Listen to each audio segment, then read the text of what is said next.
नमस्कार प्यारे बच्चों। आपका पुनः एक बार ऑनलाइन लर्निंग कक्षा में स्वागत है। मैं आपका विज्ञान के इस ऑनलाइन लर्निंग वीडियो में एक बार स्वागत करता हूं। पिछले वीडियो में हमने पढ़ा था, इनफैक्ट हमने पार्ट 6 हमारे आसपास के परिवर्तन को शुरू किया था और उसका आधा भाग हमने लगभग पढ़ लिया था। पिछले वीडियो में हमने ये देखा था कि हमारे आसपास क्या क्या परिवर्तन होते हैं। बेसिकली परिवर्तन क्या होते हैं, जो हमारे आसपास बदलाव होते हैं उनको परिवर्तन कहते हैं। तो हमने ये देखा था कि परिवर्तन जो है मुख्यतः दो प्रकार के होते हैं, भौतिक परिवर्तन और रासायनिक परिवर्तन। ठीक है, यानी कुछ परिवर्तन ऐसे होते हैं जो केवल उनके गुणों के आधार पर होते हैं, यानी भौतिक गुण, जैसे उनका आकार बदल जाए, किसी का साइज छोटा बड़ा हो जाए।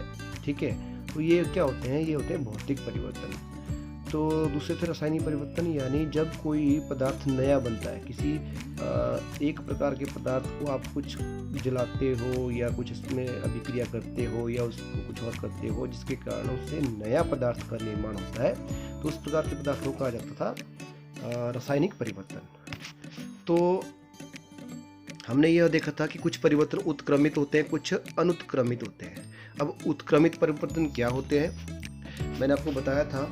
उत्क्रमित परिवर्तन वे परिवर्तन होते हैं जिन परिवर्तनों को हम एक बार अगर वो हो जाए तो वापस पहले वाली स्थिति में ला सकते हैं। तो ऐसे परिवर्तनों को कहा जाता था उत्क्रमित परिवर्तन। ठीक है, और दूसरे थे अनुत्क्रमणीय परिवर्तन। अनुत्क्रमित या अनुत्क्रमणीय परिवर्तन वे परिवर्तन होते हैं जो एक बार हो जाए तो उनको वापस पहले वाली अवस्था में नहीं लाया जा सकता है। तो ये दो परिवर्तन थे, इसके मैंने आपको उदाहरण भी दिए थे। जैसे गुब्बारा फुलाते हैं हम, तो गुब्बारा फूलता है, वो हो जाता है आपका उत्क्रमित, बाद में उसको दोबारा हवा निकाल के पहले वाली स्थिति में लाया जा सकता है। इसी तरह दूसरा परिवर्तन, जैसे आप क्या करते हो, लकड़ी लेते हो, लकड़ी को जलाते हो, तो लकड़ी के जलने से क्या बनता है, प्रकाश निकलता था और उसकी राख बनती लकड़ी की। तो इस प्रकार के परिवर्तन होते हैं रासायनिक परिवर्तन। इसके आगे हम आज शुरू करते हैं कि क्या सभी परिवर्तन कुछ अन्य तरीके से भी किए जा सकते हैं। ठीक है, चलिए ये शुरू करते हैं।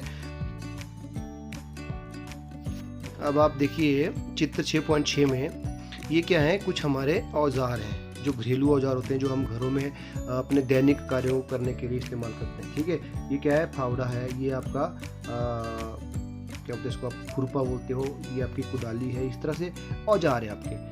अब इसमें ध्यान देखने वाली बात क्या है, एक चीज़ ये देखिए, ये क्या है, इसमें इस औजार के बीच में होल किया होता है और ये इसका लकड़ी का हत्था है ना।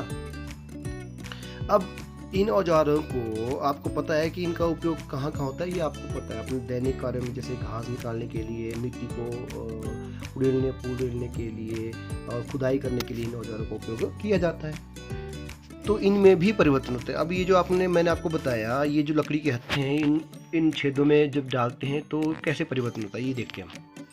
ठीक है, तो हम क्या करते हैं, इन औजारों को आपको देखो, इन औजारों के ऊपर देखिए आप, ये वल है, ये रिंग जैसा बना हुआ है ना, और ये हम हत्था लेंगे और इसके अंदर डाल देंगे। ठीक है, तो इस प्रकार जो है इसको हम इसका हत्था लगा देते हैं। लेकिन एक हत्था जो है, इसका जो रिंग बना होता है, वलय बना होता है, यह पहले इस हत्थे के आकार से थोड़ा कम होता है ताकि यह फिट बैठ जाए। लेकिन ये आता कैसे फिर कम होगा, तो आप बोलोगे अगर इसका आकार कम है तो ये आएगा कैसे इसमें। तो इसका उपाय है, आपको पहले ये गर्म करना पड़ता है। आप इस चीज़ को क्या करोगे, गर्म करेंगे, लोहे को गर्म करेंगे आप। फिर गर्म करने पर ये जो वलय होता है इसका आकार बड़ा हो जाता है और यह फैल जाता है। फिर उस दौरान आप हत्थे को उसके अंदर डालते हैं और यह आसानी से इसके अंदर आ जाता है। लेकिन जब वलय ठंडा होता है तो यह सिकुड़ जाता है और हत्था इस पर बिल्कुल कस जाता है।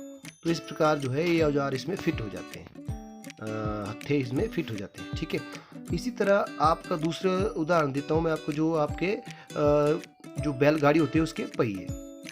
ठीक है, चित्र 6.7 में दिखाया हुआ, नीचे ये देखिए, ये बैलगाड़ी का पहिया दिया हुआ है। इसमें क्या हुआ है, इसमें एक धातु का रिम है, जिसमें ऊपर हमने क्या करना है, एक इसके टायर के पहिए के ऊपर ये पहिया है, इसके ऊपर धातु का रिंग हमने चढ़ाना है।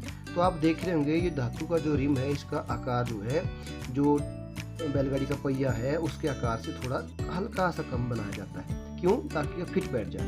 तो ये आएगा कैसे, फिर वही क्वेश्चन, इसका आने का एक ही है कि जब इसको हमने इसके ऊपर रखना है, ठीक है। जब हमने इसको इस धातु के रिम को पहिए के ऊपर लगाना है तो क्या करेंगे, हम इसको पहले गर्म करते हैं। जब ये गर्म करेंगे तो थोड़ा सा फैल जाएगा और इसके ऊपर हम क्या करेंगे, इसको ऊपर से इसके ऊपर रख देंगे और इसको फिट कर देंगे। फिर उसके ऊपर हम ठंडा पानी गिराएंगे, इसके ऊपर ठंडा पानी गिराएंगे। क्या होगा, फिर ये जो रिम है आपका यह ठंडा हो जाता है और बिल्कुल फिट बैठ जाएगा इसके ऊपर। तो इस प्रकार जो है इन पहियों के ऊपर ये रिम लगाए जाते हैं।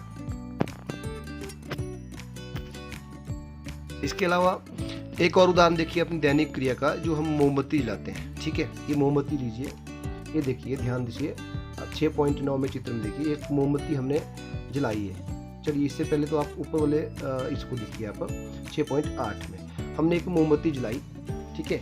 थोड़ी देर बाद देखेंगे हम कि मोमबत्ती पहले इतनी हाइट थी, ठीक है। फिर थोड़ी देर बाद जब हमने आग इसकी बुझा दी तो उसकी हाइट हल्की सी कम हो जाती है। क्यों? क्योंकि वो मोम जो है पिघलना शुरू हो जाता है, ठीक है। और ये आग जलती है तो मोम पिघलना शुरू हो जाता है। तो इस प्रकार जो है मोमबत्ती की हाइट कम हो जाती है। तो यह क्या हुआ कि भौतिक परिवर्तन यानी इसके आकार में। लेकिन जब वो मोम पिघला हुआ उसको आप इकट्ठा करते हो, ठीक है। अब चित्र पॉइंट 6.9 में देखिए, जब इकट्ठा करते हो तो उसको आप पिघला सकते हो। ये पिघला रहे हैं हम उस मोम को, पिघला के फिर दोबारा हम इसका यूटिलाइज करते हैं, यानी मोमबत्ती की इसमें यहाँ पे लगा के इसको वापस इस परिवर्तन को हम पहले जैसा कर सकते हैं। तो ये हुआ उत्क्रमित परिवर्तन, यानी मोम का पिघलना फिर दोबारा मोम से पिघल के मोमबत्ती का बनाना। ये हुआ आपका उत्क्रमणीय परिवर्तन, ठीक है।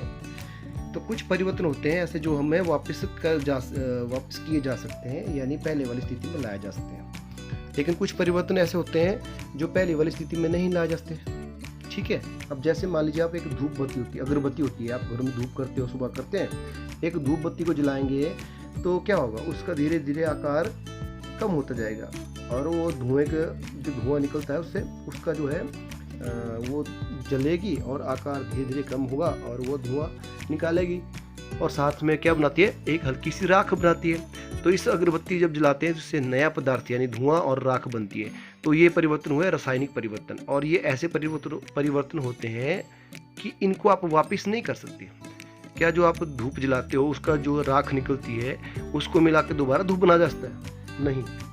तो इस प्रकार के परिवर्तन होते हैं आपके अनुत्क्रमणीय परिवर्तन, ठीक है। तो उम्मीद करता हूँ आप बच्चों को ये दोनों परिवर्तन समझ आ गए होंगे कि उत्क्रमणीय परिवर्तन और अनुत्क्रमणीय परिवर्तन क्या होते हैं। तो इसी के साथ आपका ये अध्याय भी पूरा होता है और मैं उम्मीद करता हूँ आप बच्चों को अच्छी तरह ये समझ आया होगा। तो आज इसका मुख्य शब्द हम कर लेते हैं। अभी पहला शब्द है इस पाठ का परिवर्तन। परिवर्तन का मतलब क्या होता है मैंने आपको बता दिया। हमारे आसपास के पदार्थों में या हमारे आसपास के वातावरण में जो भी बदलाव होते हैं उन बदलावों को परिवर्तन कहा जाता है, ठीक है। इसके अलावा संकुचन क्या होता है? सिकुड़ना। संकुचन का मतलब होता है सिकुड़ना, यानी किसी चीज़ के आकार में क्या होना, उसका आकार बदलना, यानी इसको सिकोड़ना, इसको हमने हल्का सा दबाना, तो ये होता है संकुचन। यानी किसी का आकार बदलना तो होता है संकुचन। तो संकुचन का मतलब हुआ सिकुड़ना, किसी के आकार में बदलाव होना। तीसरा है वाष्पन। वाष्पन क्या होता है? जल जब गर्मी से यानी धूप से या फिर गर्म करने पर जब जल जो है भाप के रूप में ऊपर उठता है तो इस प्रकार की प्रक्रिया बोलता है वाष्पन, यानी जल का भाप बनना, यह कहलाता है वाष्पन, ठीक है। उसके बाद है प्रसार। अब प्रसार क्या होता है? आपका प्रसार का मतलब होता है फैलाव, यानी जैसे हमने ऊपर उदाहरण दिए कि हमने औजारों पे जो हमारे कुदाली है, फावड़ा है, उनका जो वलय होता है उसके अंदर हमने जब पत्ते डालने होते हैं तो उसको गर्म करते हैं। तो गर्म करने से क्या होता है, उसके वलय में हल्का सा आकार बढ़ता है, उसको बोलते हैं प्रसार, ठीक है। ये भी समझ आ गया आपको। गलन, अगला है गलन। गलन क्या होता है? किसी पदार्थ का पिघलना या गलना। तो ये थे इसके पाठ के प्रमुख शब्द जो आपको अच्छी तरह समझ आए होंगे। अब इस पाठ में हमने क्या क्या पढ़ा? देखिए इस पाठ में हमने कुछ नहीं पढ़ा। इस पाठ में हमने सिर्फ दो चीज़ें पढ़ी। परिवर्तन क्या होते हैं, यह कितने प्रकार के होते हैं, क्या यह दोबारा पहली वाली स्थिति में लाए जा सकते हैं या नहीं। तो पहला हमने क्या पढ़ा? कुछ परिवर्तन को उत्क्रमित किया जा सकता है। तो बिल्कुल परिवर्तनों को उत्क्रमित किया जा सकता है, यानी एक बार वो परिवर्तन हो जाए तो वापस उनको पहले वाली स्थिति में लाया जा सकता है, ठीक है। जैसे गुब्बारा फुलाते हैं हम, जब गुब्बारा फूल गया तो उसका आकार बड़ा हो जाता है, फिर हवा निकालते हैं तो दोबारा पहले वाली स्थिति में वह आ जाता है।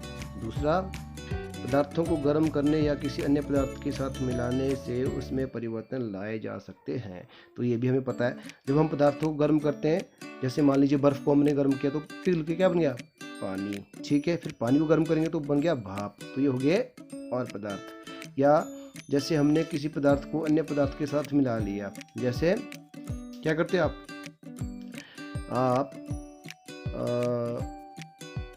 मिश्र धातु होती है आपकी, चलो मिश्र धातु आपका कठिन हो जाएगा। या आप ये मान लीजिए आप पानी में और चीनी घोलते हैं, पानी और चीनी के घोल को आप घोलेंगे, ठीक है ना। पानी अलग चीज़ होगी, चीनी अलग चीज़, इन दोनों पदार्थों को घोलेंगे और मिलाएंगे तो नया पदार्थ बन जाएगा जिसको बोलेंगे हम चाशनी, ठीक है। तो इस प्रकार जो है यह पाठ पूरा होता है और मैं उम्मीद करता हूँ आप सभी बच्चों को यह अच्छी तरह से समझ आया होगा और आपने अच्छी तरह से यह पढ़ा होगा।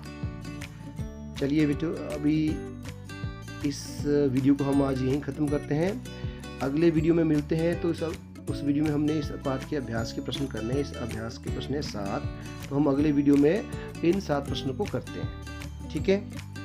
तो ठीक है बच्चों, मिलते हैं अगले वीडियो में। तब तक सुरक्षित रहिए और अपने घरों में रहिए।